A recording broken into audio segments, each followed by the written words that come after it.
Hi, it's Mrs. Carlson. I really enjoy folding origami. I'd like to show you how to make some origami rabbits. So here's 3 examples of ones that I've already made. Now I use origami paper, and you'll notice that my paper is sort of a peach color on one side and white on the back. If you do not have origami paper, that's fine. You can use printer paper, or wrapping paper is a great way to do origami. The most important part is you have to make sure your paper is square. Mine is 6 inches square. Now the first thing I'm going to do is I'm going to rotate this so that it looks like a diamond.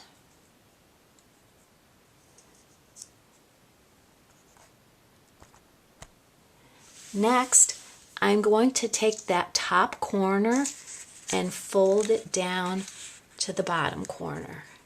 And I'm going to try to match them up the best I can. And then I'm going to make sure that my fold is very crisp. Now I'm going to open it back up, and I'm going to rotate it. Still looks like a diamond. And I'm going to take the top corner and fold it down to the bottom, matching it the best I can and making sure my fold is very crisp.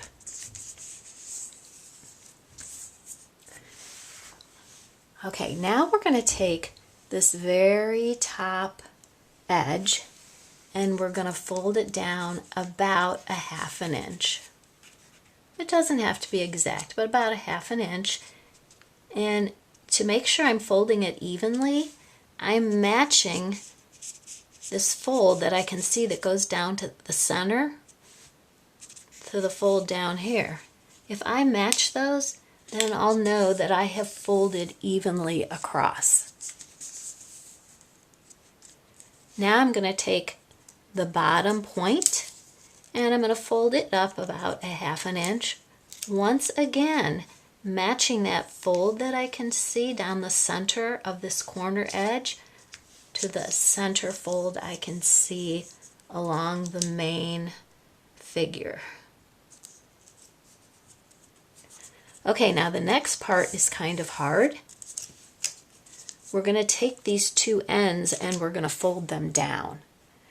The important part is we're going to match this top edge to that center fold. So I'm going to take this and I'll make sure I don't go past the center fold up here, and I'm going to match it to my center fold, and then I'm going to make sure this is crisp. Now the other side should be a lot easier. Okay, notice how this fold is touching, the 2 edges are touching each other perfectly. Okay, I'm going to kind of rotate this around.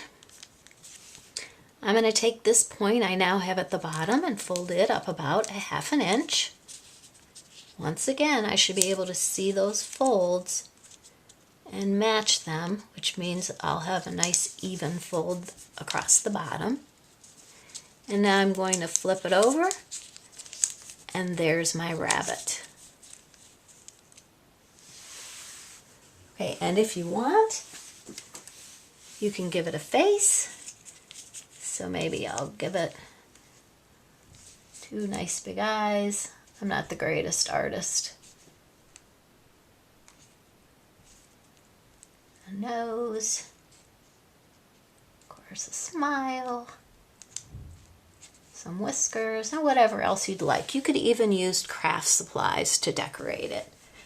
This rabbit would probably make a great bookmark. So I hope you enjoyed the video, and I plan to make some more soon.